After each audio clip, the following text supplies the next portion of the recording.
Please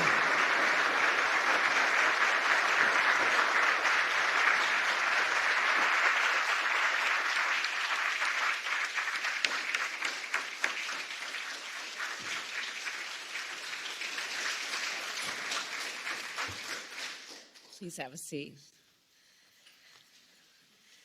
Good afternoon, everyone. Good afternoon.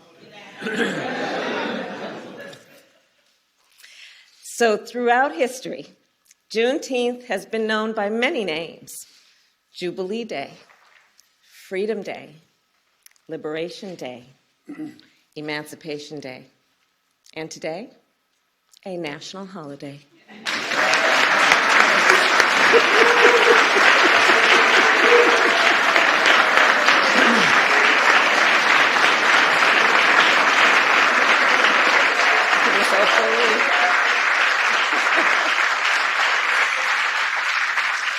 And looking out across this room, I see the advocates, the activists, the leaders who have been calling for this day for so long, including the one and only Miss Opal Lee.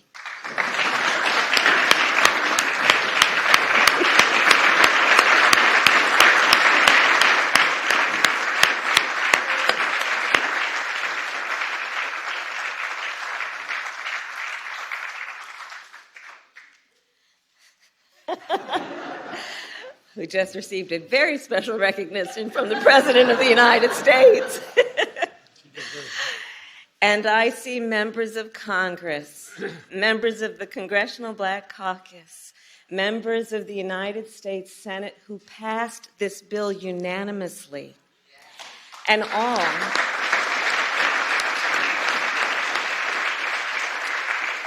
all of whom collectively were responsible for delivering this bill to the President's desk. And I thank you all. We thank you all. Your nation thanks you all. And you know, when we establish a national holiday, it makes an important statement. National holidays are something important. These are days when we as a nation have decided to stop and take stock, and often to acknowledge our history. And so as we establish Juneteenth as our newest national holiday, let us be clear about what happened on June 19th, 1865, the day we call Juneteenth. Because you see, that day was not the end of slavery in America. Yes, on that day, the enslaved people of Galveston, Texas, learned that they were free. But in fact, 2.5 years earlier, the Emancipation Proclamation ended slavery in the Confederacy. So think about that. For more than 2 years, the enslaved people of Texas were kept in servitude.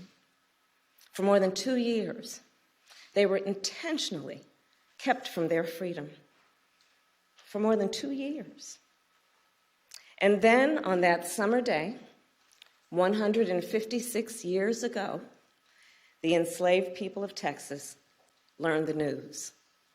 They learned that they were free, and they claimed their freedom. It was indeed an important day.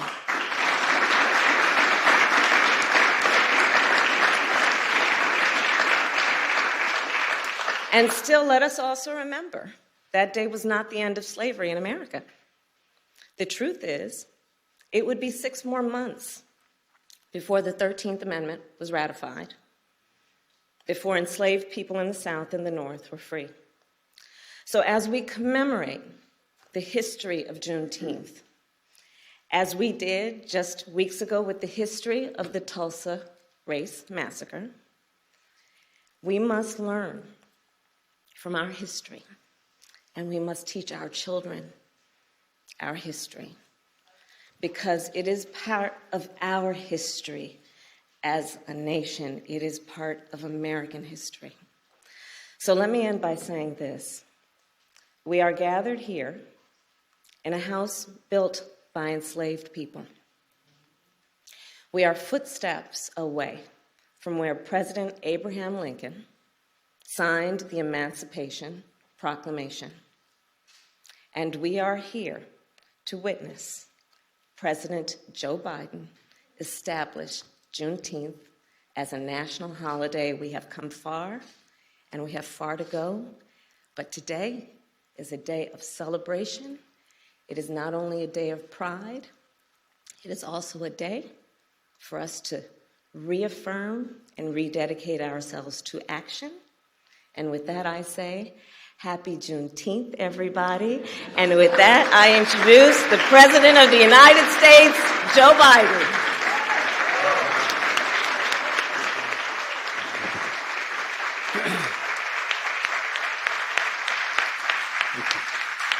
Thank you. Well, thank you, Madam Vice President. 156 years ago, 156 years, June 19th, 1865. John, thanks for being here. Major General of the Union Army arrived in Galveston, Texas to enforce the Emancipation Proclamation and free the last enslaved Americans in Texas from bondage. The day, as you all know, and we repeat some of what was said, became known as Juneteenth. You all know that. A day that reflects what the Psalm tells us. Weeping may endure for a night, but joy cometh in the morning. Juneteenth marks both the long, hard night of slavery and subjugation and a promise of a brighter morning to come. This is a day of profound, in my view, profound weight and profound power. A day in which we remember the moral stain, the terrible toll that slavery took on the country and continues to take. What I've long called America's original sin. At the same time, I also remember the extraordinary capacity to heal and to hope and to emerge from the most painful moments in a bitter, bitter version of ourselves, but to make a better version of ourselves. And today we consecrate Juneteenth for what it ought to be, what it must be, a national holiday. As the Vice President noted, a holiday that will join the others of our national celebrations, our independence, our laborers who built this nation, our servicemen and women who served and died in its defense, and the first new national holiday since the creation of Martin Luther King holiday nearly 4 decades ago. I'm grateful to the members of Congress here today, in particular to the Congressional Black Caucus, who did so much to make this day possible. I'm especially pleased that we showed the nation that we can come together as Democrats and Republicans to commemorate this day with an overwhelming bipartisan support of the Congress. I hope this is the beginning of a change in the way we deal with one another. And we're blessed to mark the day in the presence of Miss Opal Lee. As my mother said, God love her.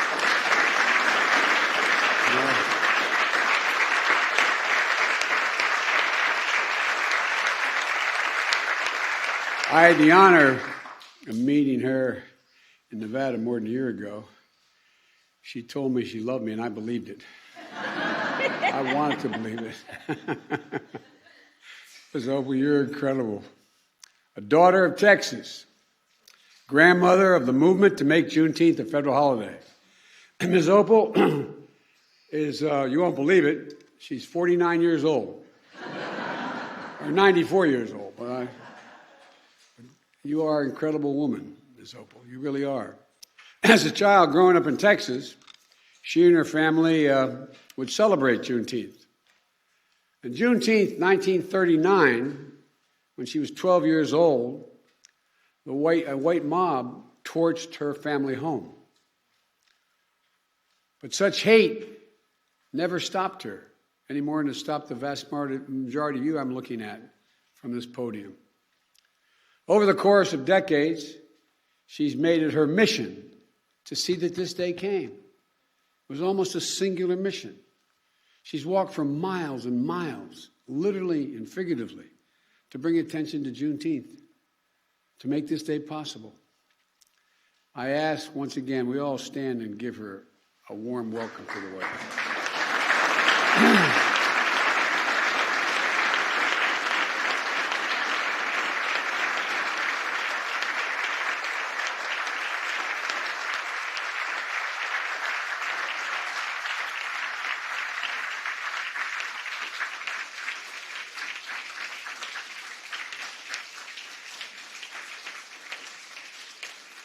As they still say in the Senate, and I said for 36 years, if you excuse me for a point of personal privilege, as I was walking down, I regret that my grandchildren aren't here, because this is a really, really, really important moment in our history.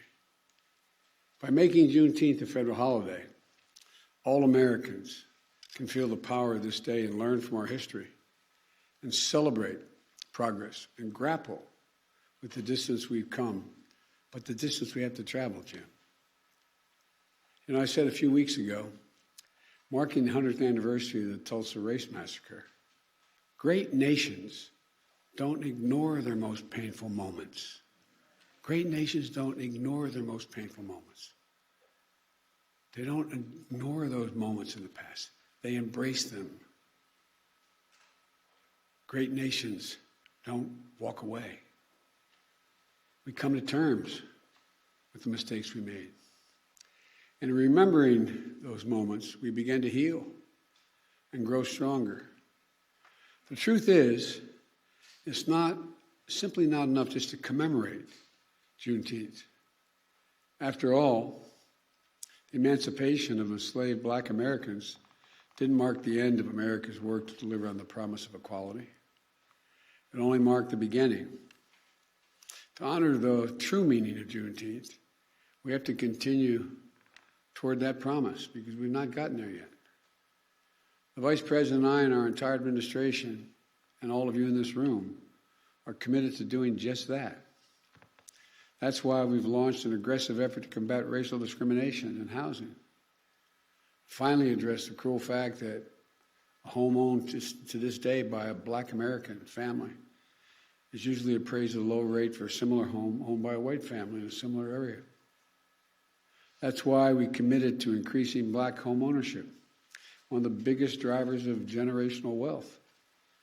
That's why we're making it possible for more Black entrepreneurs to access capital, because their idea is good, they lack the capital to get their fair share of federal contracts so they can begin to build wealth.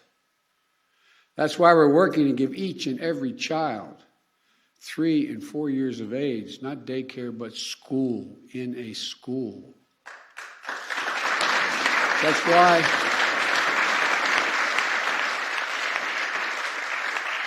why we're unlocking the incredibly creative and innovation of the history of our historical Black colleges and universities, providing them with the resources to invest in research centers and laboratories to help HBCU graduates prepare and compete for good-paying jobs in the industries of the future. Folks, the promise of equality is not going to be fulfilled until we becomes real in our schools and on our main streets and in our neighborhoods. Our healthcare system, and ensuring that equity is at the heart of our fight against the pandemic. And the water that comes out of our faucets, and the air that we breathe in our communities, and our justice system, so that we can fulfill the promise of America for all people, all of our people. And it's not going to be fulfilled so long as the sacred right to vote remains under attack.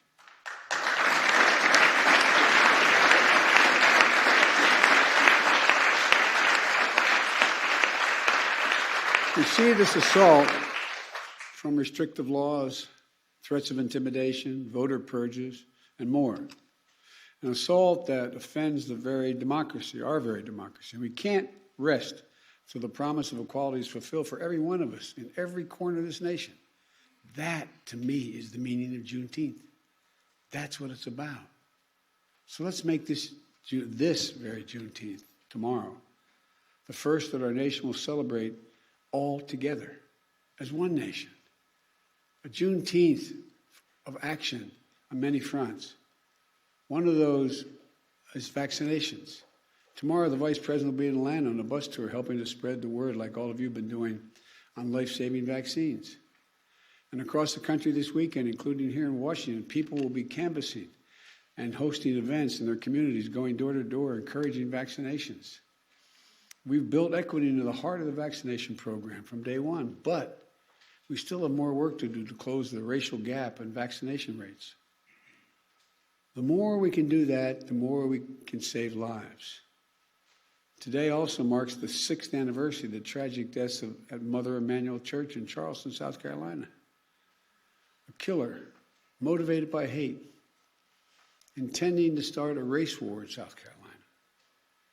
He joined his victims in a Bible study class. Then he took their lives in a house of worship.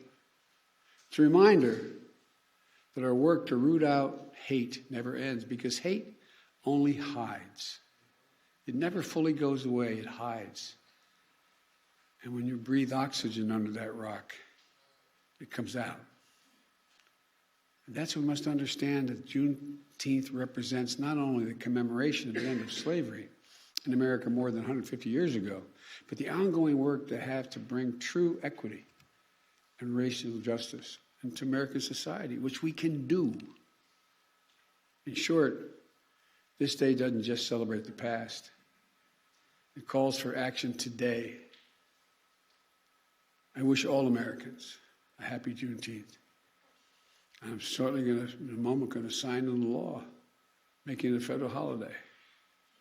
And I have to say to you, I've only been president for several months, but I think this will go down for me as one of the greatest honors I will have had as president. Not because I did it, you did it. Democrats and Republicans. But it's an enormous, enormous honor.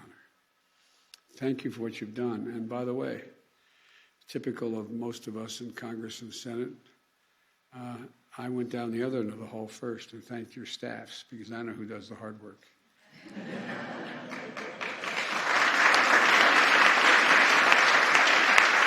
No, they're down there.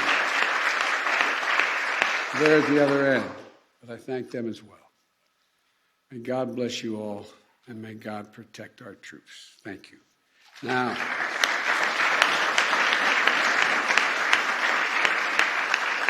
I'd like to invite up, while I sign, Senator Tina Smith, Senator Ed Markey, Senator Raphael Warnock, Senator John Cornyn, Whip John Clyburn, Representative Barbara Lee,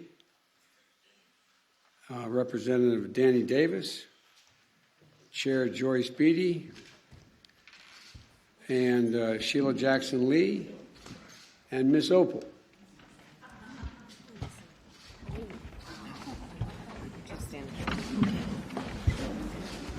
You should have my chair.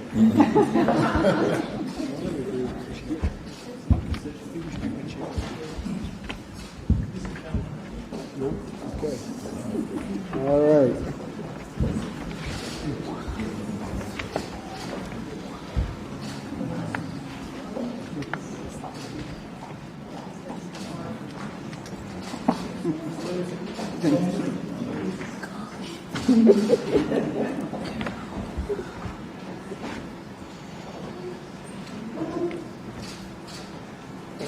That's the first one.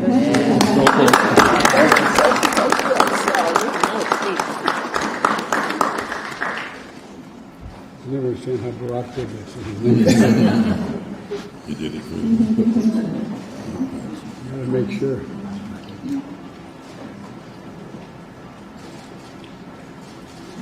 There you go.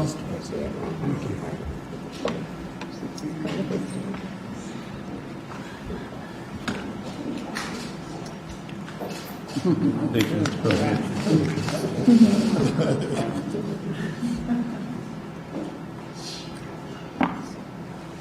Thank you. Thank you so much.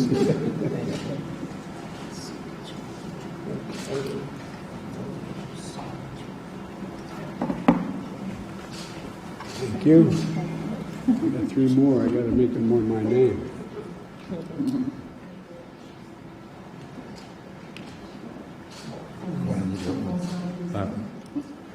Oh, I'm sorry. I'm not for sure. There it is. There's a man. Texas. Did anybody else? Oh, Yeah, okay, man. I'm sorry, man. Congressman Davis. Thank you, man. Thank you. All right.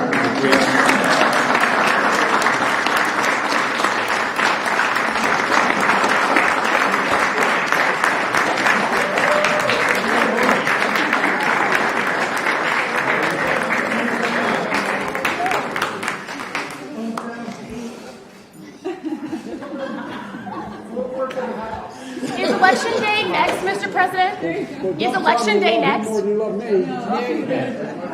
Mr. President, is Election Day next? Is the plan to sign Election Day a national holiday? All right. Well, thank you, everybody. Thank you. It's an honor. It's very honor.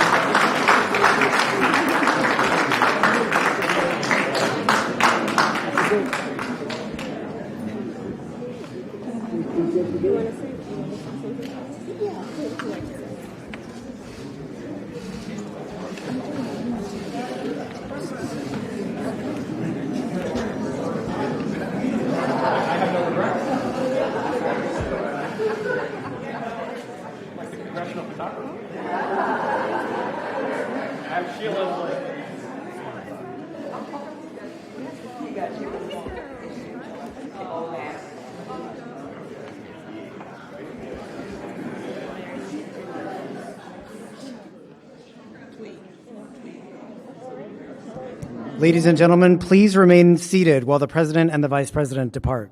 Thank you.